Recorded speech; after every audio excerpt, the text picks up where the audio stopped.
وسلم نے فرمایا الماء من الماء، حدیث ہے کہ غسل فرض ہوتا ہے خواہش نفس کے ساتھ جسم سے منی خارج ہونے سے۔ مرد پہ غسل کا فرض ہوگا جب اس کے جسم سے شہوت کے ساتھ منی خارج ہو۔ منی بالکل سفید رنگ کی چیز ہے، ایک ہوتی ہے مزی، شہوت پیدا ہونے سے اگر کسی کے مرد یا عورت کے صرف رطوبت خارج ہونا شروع ہو گئی اس سے غسل فرض نہیں ہوتا۔ جب تک مکمل شہوت پوری نہیں ہو جاتی اور مادہ منویہ خارج نہیں ہو جاتا، چاہے احتلام کی صورت میں ہو یا کسی بھی طرح سے ہو۔ مردوں کے ساتھ چونکہ یہ بہت زیادہ ہوتا ہے نائٹ فال کی صورت میں، مردوں پر غسل کی یہ صورت بہت زیادہ فرض ہوتی ہے۔ جیسے ہی بلوغت ہوتی ہے تو احتلام شروع ہو جاتا ہے، ہفتے میں 1 دفعہ 2 دفعہ 3 دفعہ، بعض نوجوانوں کو روزانہ بھی 2 دفعہ ہوتا ہے، جبکہ خواتین میں یہ والے غسل کی صورت بہت ہی کم ہوتی ہے کہ ان کو نائٹ فال ہو یا اس طرح سے غسل فرض ہو۔ ہزاروں میں کسی ایک عورت کے ساتھ ایسا ہوتا ہے۔ ایک صورت تو یہ ہے غسل فرض ہونے کی۔ دوسری صورت کیا ہے کہ جب انسان اپنی زوجہ کے ساتھ ملاپ کرے اور انٹرکورس ہو جائے، چاہے اس صورت میں ڈسچارج دونوں میں سے کوئی ہو یا نہ ہو، لیکن دونوں پہ غسل فرض ہو جائے گا، مرد پہ بھی اور عورت پہ بھی۔ یہ تو مردوں کے غسل کے فرض ہونے کا ہے۔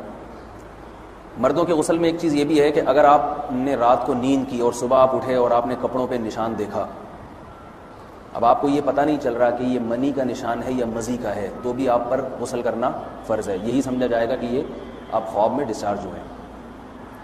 عورت پر جو غسل فرض ہوتا ہے ایک اور صورت میں ہوتا ہے کہ جب خواتین کو ایام آنا بند ہو جاتے ہیں، حیض یا نفاس سے جب پاک ہو جائیں تو بھی ان پہ غسل فرض ہے۔ یہ تو غسل کی فرضیت سے متعلق احکام تھے۔ کچھ چیزیں ایسی ہیں جن میں غسل سنت ہے، فرض نہیں ہے۔ جمعہ کے دن غسل کرنا رسول اللہ صلی اللہ علیہ وسلم نے بہت زیادہ تاکید کی ہے۔ سنت کی 2 قسمیں ہیں، سنت مؤکدہ اور سنت غیر مؤکدہ۔ مؤکدہ وہ ہوتی ہیں کہ جن کو چھوڑنے کا اگر کوئی معمول بنا لے تو گناہ کا خطرہ ہے اور ایسا شخص قابل ملامت ہے، اسے شریعت ملامت کرتی ہے، برا بھلا کہتی ہے۔ تو غسل سنت مؤکدہ ہے ہفتے میں 1 مرتبہ، چاہے جمعے کے دن ہو یا کسی بھی دن ہو۔ جو مسلمان ہفتے میں 1 دفعہ بھی نہیں نہاتا، وہ کتنا ہی نیٹ کلین ہو، مگر شریعت کی نظر میں وہ قابل ملامت ہے، اسے تانے دینے چاہیے کہ شرم نہیں آتی ہو مسلمان مگر رہتے ہو بھنگیوں اور چماروں کی طرح۔ ملامت تو اسی کو کہتے ہیں۔ اس کی دلیل رسول اللہ صلی اللہ علیہ وسلم نے فرمایا، صحیح حدیث ہے، حق علی کل مسلم ان یغتسل کل اسبوع مرۃ، کہ ہر مسلمان پر لازم ہے کہ وہ ہفتے میں کم از کم 1 مرتبہ غسل کرے۔ ہر مسلمان پر لازم ہے، چاہے اس پہ غسل فرض نہ بھی ہو۔ اور کس دن بہتر ہے؟ جمعہ کے دن۔ نبی صلی اللہ علیہ وسلم نے حکم دیا ہے کہ جمعے کے دن غسل کیا جائے۔ امام احمد ابن حنبل کا مذہب یہ ہے کہ جمعے کے دن غسل کرنا واجب ہے، صرف سنت نہیں ہے بلکہ واجب ہے، لیکن جمہور کا مذہب یہ ہے کہ سنت عمل ہے۔ غیر مسلم جب اسلام قبول کرتا ہے تو اس وقت بھی اس کے لیے غسل کرنا سنت ہے۔ جب ہم مردے کو نہلاتے ہیں تو جو مردے کو نہلائے اس کے لیے بھی خود غسل کرنا افضل ہے، سنت عمل ہے۔ عید کے دن غسل کرنا سنت عمل ہے۔ تو یہ وہ تمام مواقع ہیں جن میں غسل کرنا رسول اللہ صلی اللہ علیہ وسلم کی سنت ہے۔ غسل کا طریقہ کیا ہے؟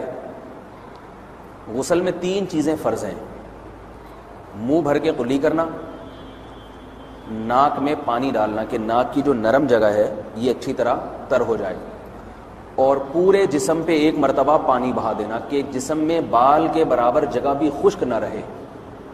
یہ تو ہے فرض، یعنی یہ کام کسی نے کسی بھی طرح سے کر لیا تو غسل ادا ہو جائے گا، چاہے اس کی نیت غسل کی تھی یا نہیں تھی۔ کوئی آدمی چلتا ہوا جا رہا ہے، پھسل کے تالاب میں گر گیا، پورے غوطے کھا کے باہر نکلا، قلی کر لے اور ناک میں پانی ڈال لے تو غسل اس کا ادا ہو جائے گا۔ البتہ چونکہ نیت نہیں تھی لہذا غسل کا ثواب نہیں ملے گا، ثواب نیت کے بغیر نہیں ملتا انسان۔ دلائل اس کے الگ موضوع ہے کہ اس کی دلیل کیا ہے کہ بغیر نیت کے بھی غسل ہو جاتا ہے، لیکن میں نے بتایا دلائل کا سیشن نہیں ہے، اس میں پھر بات لمبی ہو جائے گی۔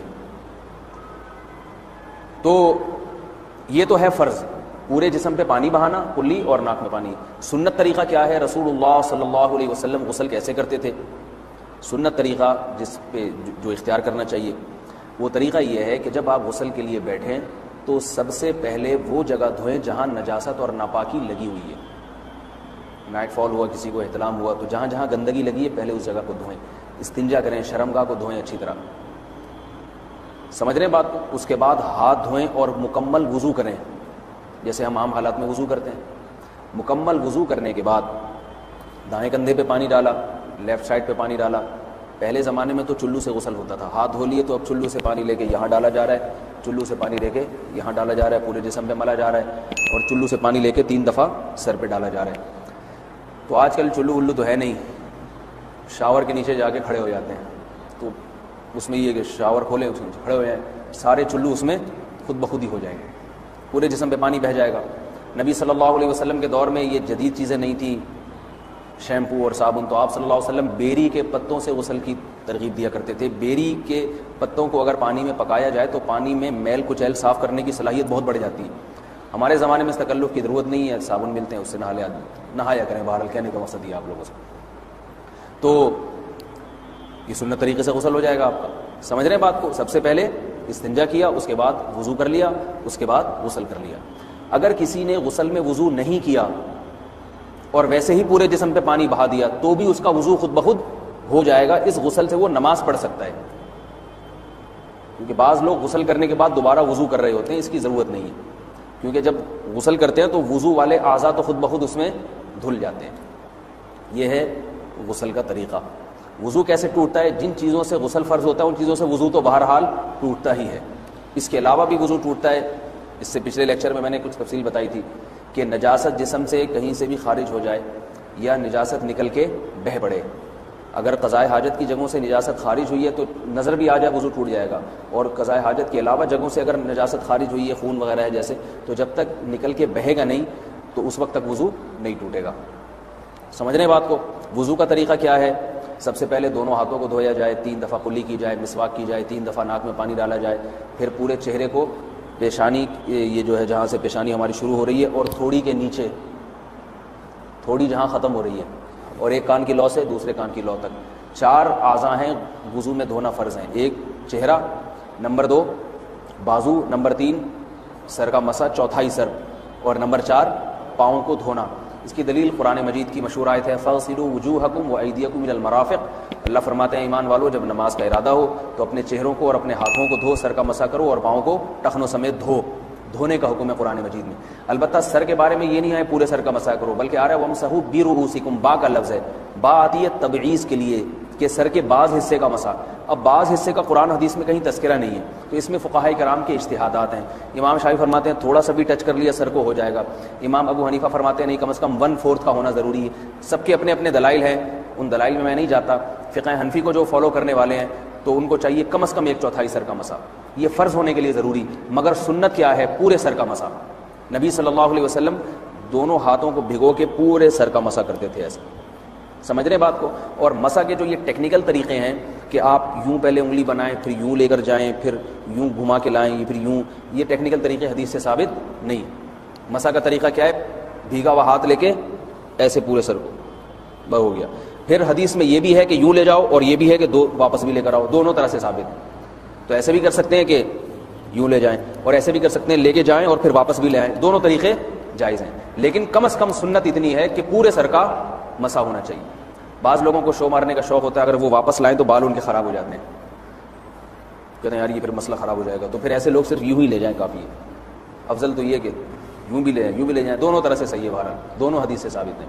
سمجھ رہے بات کو؟ اور یہاں ایک اہم مسئلہ بتا دوں، قرآن مجید نے پاؤں کو دھونے کا حکم دیا ہے، پاؤں پہ مسا کرنے کا حکم نہیں دیا، اور حدیث میں خفین پر مسا کرنے کا حکم ہے۔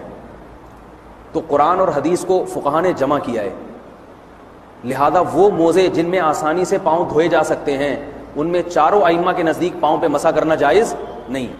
سعودی عرب میں جو بعض سلفی حضرات اور یہاں ہمارے ہاں بھی اہل حدیث حضرات نے عام موزوں پر بھی جو مسا کی ایک روایت ڈال دی ہے، اسلاف میں، تابعین، تبع تابعین میں اور چاروں ائمہ کے مذاہب میں اس کا ثبوت نہیں ملتا۔ اگر اسلاف میں کوئی قائل بھی ہے تو ایک شاذ قول، اکا دکا قول ملتا ہے، ورنہ یہ ائمہ اربعہ کے مذہب کے خلاف ہے، اور جو احادیث جو نقل ہوتی ہیں صحیح سند کے ساتھ ان کے بھی خلاف اور قرآن کی آیت کے بھی خلاف ہے۔ اس لیے کسی نے عام ساکس پہ اگر مسا کر لیا، جو عام طور پہ آفس پہن کے جاتے ہیں لوگ، اس میں تو پاؤں، آپ اگر ساکس کو پانی کے نیچے رکھیں پورا پاؤں دھل جائے گا آرام سے، تو وہاں کیا ہو رہا ہے کہ قرآن مجید کے حکم کی مخالفت لازم آ رہی ہے، آپ پاؤں دھو نہیں رہے، تو اس لیے ہم یہ سمجھتے ہیں کہ اس صورت میں نماز ادا نہیں ہوگی۔ سعودی عرب میں بعض سلفی حضرات نماز پڑھاتے ہیں، وہ ایسے ہی کرتے ہیں کہ عام ساکس پہ مسح کر کے نماز پڑھا لیتے ہیں. تو فتویٰ اسی پر ہے کہ ان کی اگر کسی کو یقین ہے کہ اس نے عام ساکس پہ مسح کر کے نماز پڑھائی ہے تو اس کے پیچھے نماز ادا نہیں ہوگی, کیونکہ قرآن کے مطابق اس کا وضو ہوا ہی نہیں ہے. صدیوں تک کوئی بھی اس قول کا قائل نہیں رہا ہے کہ عام ساکس پہ بھی مسح ہو جاتا ہے. یہ ابن تیمیہ رحمہ اللہ تعالیٰ 7ویں صدی میں اس کے قائل تھے, اور تابعین میں اکا دکا قول ملتے ہیں اس کے, لیکن شاذ قول ہیں, مرجوح قول ہیں, جن پر امت نے فتویٰ نہیں دیا. اور اب سعودی عرب میں بعض سلفی حضرات اس کے قائل ہیں. ہمارے ہاں اہل حدیث حضرات بھی چونکہ اکثر سعودی عرب کے سلفی حضرات ہی کو فالو کرتے ہیں, تو انہوں نے بھی وہیں سے یہ فتویٰ لیا ہے.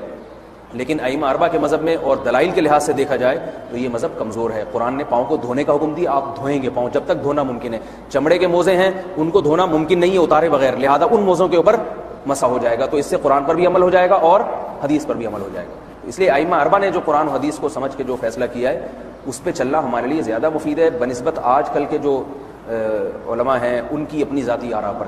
اس لیے یہ بھی ایک وضو سے متعلق اہم مسئلہ تھا. سمجھ رہے ہیں؟ باقی تو ماشاءاللہ وضو کرنا سب کو آتا ہی ہے. اور وضو کے بعد دعا کیا ہے؟ کلمہ شہادت, اشہد ان لا الہ الا اللہ وحدہ لا شریک لہ اشہد ان محمدا عبدہ ورسولہ اللہم اجعلنی من التوابین واجعلنی من المتطہرین.